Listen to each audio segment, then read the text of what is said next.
Oh, right. You turn the tap off. Right, so this is a project we picked up last night. It's not in the best condition, I will admit, but it's going to be a bit of an interesting one to see if we can do anything with it. We paid virtually nothing at all. It's the same as the 455 diesels we've been working on in the past. But as you will see as I unveil the cover, somebody's had their fun with it. Obviously it's completely disassembled. If you want to come around this side of the room, you'll be able to see the piston. Or the other side, whatever. Social distancing. Oh yeah, but here's the piston. The rings are pretty sticky, but I think we'll be able to free them off. Ever so slight scoring, but I run that. Crank moves as it should. Ever so slight play in the connecting rod bearing, but not a lot. This is the injector housing. You can see the injector pump in there. Spins nice and freely. The top of it has been sitting outside for some time, so it's obviously quite manky, but I think again we should be able to clean that up. The only issue is that the spring is broke, the return spring, so we'll have to fashion something onto there. This is the rest of the engine on the floor. This has been kept indoors, so this has been well looked after. This is the head, as you can see. The reason this is assembled, by the way, is apparently the head gasket is gone. The cam's in good condition, as are the valve buckets. I have moved the cam, and the valves open and close as they should. It's quite smooth and tidy down there. The exhaust manifold's still on there, as is the decompression valve. This is the barrel. We got the timing chain in there. The barrel's in quite tidy condition. There's not any major scoring in there. Polaris. Having a look at again another look at the bike itself. We have got a fair bit of play in the steering. Look down there, and you can see it's the track rod in it. The inner track rod end is down here. Look, you won't have to come around that side. They're pretty buggered, if you can see them. yeah, they've got them or not. We've got another injector here, that's still in the harness. That injector's completely, well, to be fair. We've got a brand new one in the garage that came with it. All the switch gear is present. It's missing the little headlight rod, but it has got its key, thankfully, which moves. CVT cover. I don't know if the CVT is still in there. All the bolts are there, so I'd hope it is. The CVTs on these diesels are actually really rare because they're different to the petrol ones, so if that's in there, that's good. That's worth some money. We haven't decided whether we're going to repair it or sell it for parts. But the parts, well, most of the parts are a little bit worn, so I'll have to see. If we can get it running, that would be the best. Right, so this is what it should look like. This is a half-decent diesel that we've been doing quite a lot of work on. It's in quite tidy condition. It's not ready to go just yet, but it will probably fire up. Oh, the battery's dead on it, but anyway, this one runs and it's fine. It did come with an assortment of other bits. So we've got the top cover there, the injection pipe, we've got a timing chain guide. There's a brand new injector. I haven't sold them in many years, so that gives an idea of how long it's been sitting outside. There's some broken bits, so presumably it's spun the camshaft is broken in the past. There's one of broken valve buckets at the head from a previous damage, I assume. What else have we got? Well, that looks like it's pretty much it, to be fair. We've got obviously all the plastics and all the seat to put it back together. So I think what we'll do now, myself and Mr. Rubin, will clean some of these parts up and see if we can't reassemble it today. Right, so we've spent the last 2 hours cleaning up all the head parts. I was hoping to be able to leave this piston in. Actually, having said that, that ring's now free, look. Now we've lubed it up. Yeah, I wonder if we can get away with just lubing them up and freeing them up. That's the main concern though. That oil control ring spring is stuck. I think we'll pause the video actually and we'll have a look and see what we can do. Right, so we have now got the piston out of the engine. I've managed to free up the oil control ring and the primary compression ring. They're lovely and free.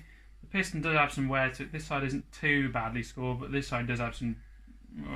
Again, it's something I've run given the age of the bike, but it's not perfect. We cleaned up the top, just decarboned it. Having a bit of a job getting the top ring free. Just going to place it in the barrel. See if we can use a bit of heat on it.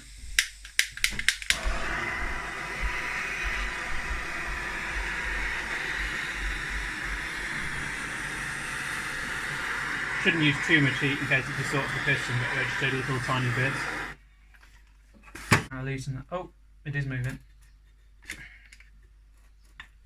There's a fair bit of rust on this one. So we're not being super fussy because if this doesn't work and run, it's no real good to sell. Well, the piston would be fine probably, but the rings obviously aren't the best. Come on. So I've got one side of that top ring free, as you can see. Should be a bit careful not to break it. I'll pause the video and resume when we've got it free. Right, so we've had a good little go at getting this out. I don't know if I told you we cleaned it up before or not, but we did. Got both the compression ring and the oil control ring free. We did try and get this top ring free, and we got half of it free, but not all of it. So what we're going to do, we're going to hope that will come out by itself and it's out enough to have decent compression. And we're going to reinstall it into the barrel before we put it back on the bike. This barrel unfortunately isn't in the best of condition. It's a bit pitted. Really it needs to be skimmed, but to be honest I can't be bothered to skim it because it's not worth it unless the bike runs. So we're probably going to throw it back together, see if it runs, and if it does run, do everything properly. So this is a ring compressor. We can do this two ways. We can put the piston back on the bike first, or we can install it into the barrel and put the wrist pin through that way. To be honest, I think we're going to try and put it in the barrel first because that should probably be easier. So what we're going to do is we're going to get this around the piston, compress the rings, get this inside there and tap it down. So when it'll effectively create a ball that you can slide through, and then the piston rings will snap out once it's in the barrel. So we're not going to film that process because it can be a bit lengthy and it's quite concentrated. So we'll resume when we've done it. So unfortunately we've managed to break the bottom ring. It was quite rusty. We did think it was a potential thing to happen. So we're going to get a new set of rings from the dealer, or a used set of rings, and we'll see where that brings us. But we can do various work on the bike itself because it's got a half shaft missing which we can replace, and we can also clean the hell out of it. So I think we'll do that today. So unfortunately the jet wash is also broken, but we're going to attempt to clean this monstrosity.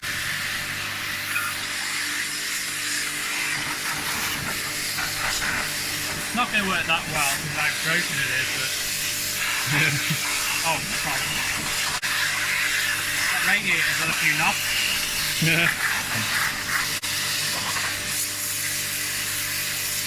Oh, look at them tyres. Dry your off with like new. Don't care about the electronics if they don't work. Do you want to go around that side? Yeah, right. Don't film me. No.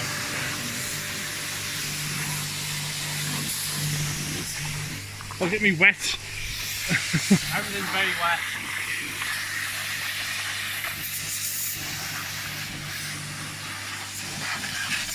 Jet wash has got absolutely no power at all.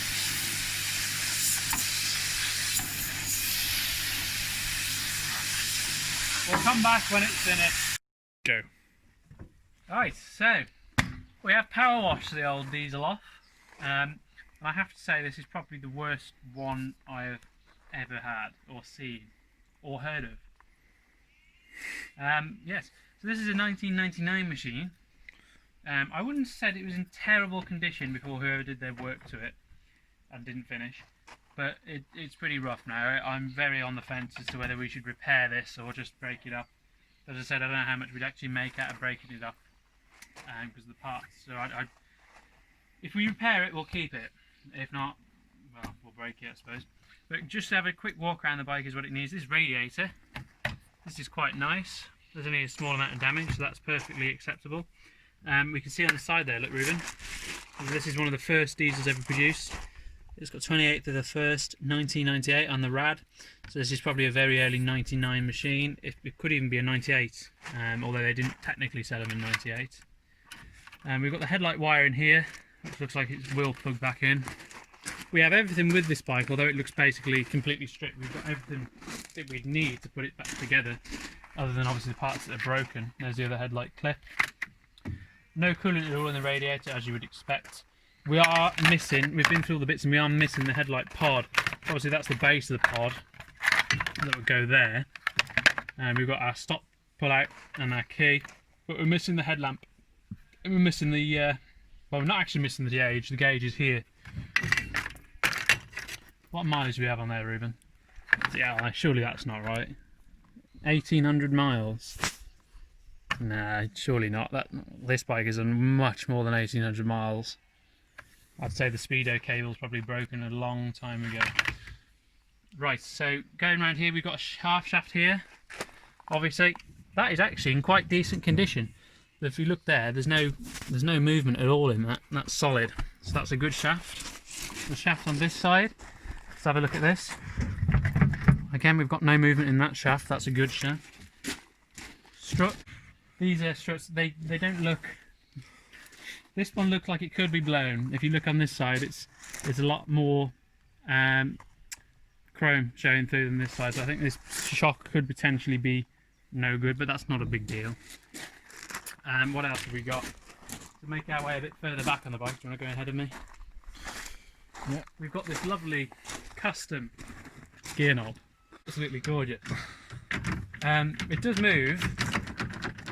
It doesn't physically shift, but that could be because the transmission is in a bit of a bind and being dragged around, so I'm not too concerned about that.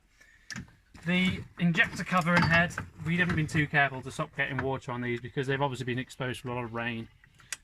This looks in decent condition. The only thing I'm very concerned about is the injector pump.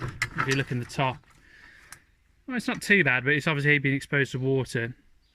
But I have actually got another injector pump if need be. The shims, as you can see, are still in it, so that's a good sign. But I don't understand why anyone would unbolt that. Inside, as we said, did have a bit of plastic in it, so it's not too bad. All the linkages are free. All we really need for this, if the injector pump works, is a little spring that's broke, as I think I mentioned earlier.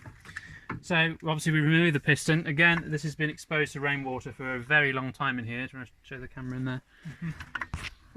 But I haven't been too careful to avoid getting water in there, but as you can see there is plenty of oil in there, so it should be in okay condition. I think we'll drain that and refill it today just to prevent any rust or any additional rust. The dowel pins are still in the block. Starter motor here. Starter motor does work. I'm just cleaning the camera. Yeah.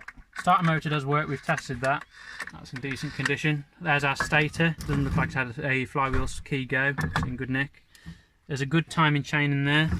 Crank bearings and look clean. That's obviously was bolted on, and for most of the time it's been sitting. As you can see, there's plenty of oil coming out of there. I should probably cover that back up to see if it going in my trailer. I don't know why, but the foot brake assembly's been unbolted, but it's there. This is the seat. Actually, surprisingly, the seat's not in too bad a condition from what I've seen. The foam is salvageable on that. Obviously, wants recovering though. Got the fuel tank here. Again, there's not a lot to go wrong with this. You can see there's a lot of horrible old oil on it. I don't think there's any diesel in it. There's no diesel in it. Amazingly, it does actually have the genuine Polaris 455 diesel cap. They're very rare, they are. They're normally being broken and changed. So that's nice. Got the cover for you here. Again, that's in decent condition. If we look in here, and this broken fender, we've got our transmission brake. Obviously that's not been moved in a very, very long time. These lines are very bad, but they're probably salvageable. Caliper will probably want replacing. You can see that does actually move, which is very surprising. See that there? Although that doesn't look very good because it's actually moving on, the shaft isn't moving. But the disc is, and the splines look buggered in there. That's not very good. We'll have to investigate that. This tyre, as you can see, is well and truly flat. That's been so flat for so long, I doubt it's going to be salvageable. Under here, we've got our radiator cover. This is in decent condition. Oh, it was in decent condition. We've got our fan computer there. Actually, that's a good point. We've got the fan. The fan's there. Although look, it's definitely been replaced with an aftermarket unit. So to be honest, this wiring is so messed up. Obviously this computer's been sat in water and out of it. Well, it's not a computer, but you know what I mean. We've got the front rack here. Front rack's in decent condition. It's got one battery in there. The other battery's missing, as is the secondary fuse pack. Well, it's not missing, but it's disconnected. See if we've got any oil in the transmission. Oh, nothing. Oh no, there is a drop on there. That's not in very good nick, that oil, as you'd probably expect. So moving around the back, we've got front fender flare. This is definitely a 99, as you can see from the stickers. Surprisingly, this one hasn't been cut. Normally when you take these off, you just cut them there. A lot of people do to make it life easier, but this one hasn't been, so that's nice. We won't cut it. Got the light assembly there. This is in nice condition. Nothing missing or broken on that. Got the footwell for the driver's side or right hand side. Again, decent condition, but this has got a smack in it, but that's not going to affect it. If you look in here, someone's obviously welded this bizarre style tow hitch on, don't know why.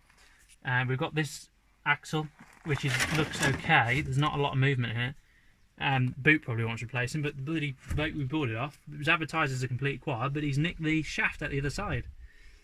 So that's a right pain, because they bolt together, so we're either going to have to get a new pair, or we'll put later style ones in, but either way, if we do repair it, that's a fair bit of money's worth, 2 new shafts. We've got the flywheel that hasn't been spun, so that's in good condition. They're really rare. We'll put in that shaft in afterwards, so we can get it back on all 4 wheels to make it move. Clutch housing, we don't know if there's a clutch in there. We suspect there probably is, but we have to have a look. This injector's scrap. Well, it might be all right if we cleaned it up, but we've got a brand new one, so if we do put it back together, we won't be using that. Switch gear again on top. This is a particularly rare part because it's got the push-up to start diesel starting mechanism. That seems to be working, as does the master cylinders all right. Got the 4-wheel drive switch assembly there. A lot of these connections, as you can see, are completely loose. I think I did see the connector for the 4-wheel drive. This still has its connections left in it. So yeah, this is the external oil reservoir, so this is a dry sump engine. See if there's any oil in it. I doubt it. Tiny drop. Strangely enough, there's still red diesel in that filter. So yes, I think the next thing we're going to do, which will be in this video, is we'll get the back axle on. I have got a CV shaft, which is the latest style shafts, which we'll use just to get it put back together so it will roll. So yeah, that's going to be our next task, which we'll show you.